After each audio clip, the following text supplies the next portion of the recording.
अरे ये कौन रो रहा है? और ये नीचे कौन है जो एक छड़ी को लेकर भागा चला जा रहा है? आगे देखते हैं, आइए देखिए इस कहानी में। एक गांव में एक सेठ रहता था जो कि एक बहुत अमीर था। वह अपने घर पर रात में जब वह अपने घर पर गया और जाकर उसने एक अनमोल चीज़ जो उसके पास थी उसे देखा, और वहाँ से उसने उस अनमोल चीज़ यानी कि छड़ी को उठाकर उसने दूसरी जगह रखना चाहा। और उसने ऐसा ही किया, और उसने दूसरी जगह जहाँ पर अपने पैरों के नीचे दूसरी अलमारी थी उसमें उसे रख दिया। और सेठ जाकर आराम से अपने बिस्तर पर जाकर सो गए। सेठ सोते ही आराम से अपने हंसी ख्वाबों में खो गया। जब वह सुबह उठा अंगड़ाई लेके, तो उसने सोचा क्यों ना आज मैं अपने खेतों पर जाकर अपने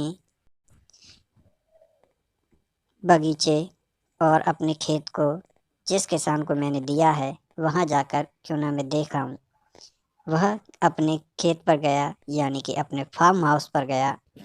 और फार्म हाउस पर जाते ही उसने अपने जो किसान है जो उसके खेतों में जो काम करता है उसको बुलाने के लिए वह निकल पड़ा। वह धीरे धीरे जाते हुए मन में सोच रहा था कि इस बार शायद मेरी फसल अच्छी हो और मैं अपना कारोबार और ज़्यादा बढ़ा सकूं, और मैं अपने किसान को अच्छी अच्छी दवाइयाँ जो कि खेतों में डाली जाती हैं उनके बारे में बता सकूं। तो उन्होंने सेठ ने अपने नौकर जो कि किसान का काम करता उसको आवाज़ दी। हे सोनू, बाहर आओ। क्यों ना आज हम खेत पर घूमने चलें। इतनी बात सुनकर सोनू बाहर आता है और अपने सेठ साथ खेत पर जाने के लिए तैयार हो जाता है और उसके साथ चल देता है। धीरे धीरे जाते हुए सेठ को वह अपनी खेती के बारे में बताता हुआ जाता है कि इस बार हमारी खेती बहुत अच्छी हुई है।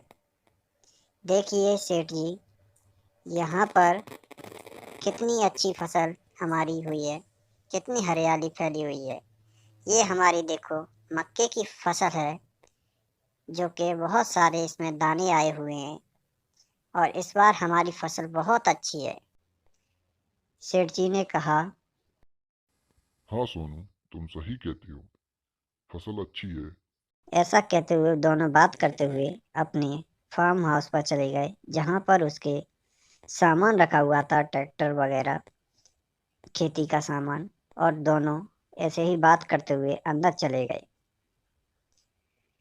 अंदर जाने के बाद सेठ अपनी खेतों की फसल देखकर बहुत खुश हुआ, और साथ में वो थका हुआ भी बहुत था क्योंकि उसने अपने खेतों पर पैदल घूमकर वो थकान हो गया।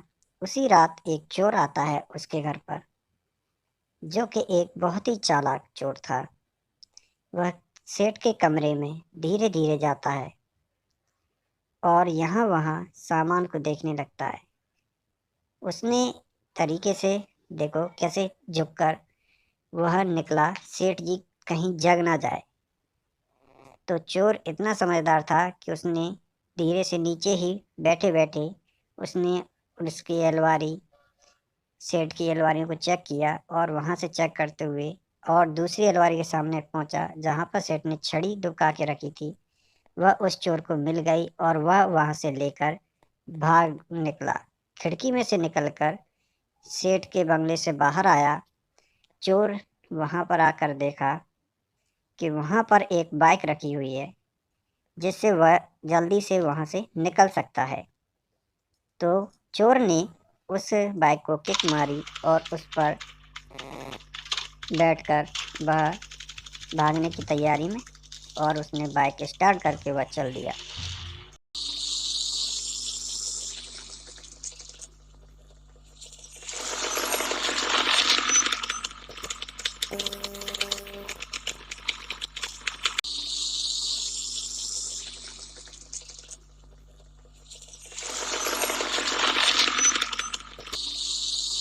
बाइक चलाते हुए वह शहर में पहुंच गया, जहां पर एक जगह पर टेम्पू और उसके पीछे स्कूटी रखी थी। चोर ने सोचा मैं बाइक को यहीं रखकर भाग जाता हूँ, वरना मैं पकड़ा जाऊंगा। तो उसने बाइक को स्टैंड पर लगाया और वहां से भागने की सोचा। वह धीरे धीरे आगे बढ़ा और अपने आसपास चारों तरफ देखा और वहां से तेजी से वह बाइक को चालू ही करके ही छोड़ गया था और वहां से निकल गया। जब सेठ जागा तो उसे अपना छड़ी न देखकर वो बहुत रोया और उधर चोर बाइक को छोड़कर एक ऐसी जगह पर चला गया जहां पर उसे ढूंढना बहुत ही मुश्किल था। और वह धीरे धीरे पैदल चलते हुए एक किसी सुनसान जहां पर एक बड़ा सा पुल था, उधर उसकी तरफ वह दौड़ते हुए भाग गया, क्योंकि वहां जाकर वह उस छड़ी को छुपा देना चाहता था। इधर सेठ बहुत रो रहा था। उम्मीद है आपको ये कहानी पसंद आई होगी। तो क्या आगे हमारा चोर पकड़ा जाएगा? क्या सेठ को अपनी छड़ी मिलेगी? तो जानने के लिए हमारा नेक्स्ट पार्ट ज़रूर देखना और हमारे चैनल को सब्सक्राइब करना न भूलें, जिससे कि हमारे जो आने वाला नेक्स्ट पार्ट है उसकी जानकारी आपको मिल सके और आप उसे एंजॉय कर सकें। Thank you. अगर आपको हमारी वीडियो अगर अच्छी लगी हो और हमारा कंटेंट अगर आपको पसंद आया हो तो हमारे चैनल को लाइक, सब्सक्राइब और कमेंट करें और अपनी राय ज़रूर बताएं। इस प्रकार की वीडियो देखने के लिए हमारे चैनल को सब्सक्राइब और लाइक ज़रूर करें। धन्यवाद।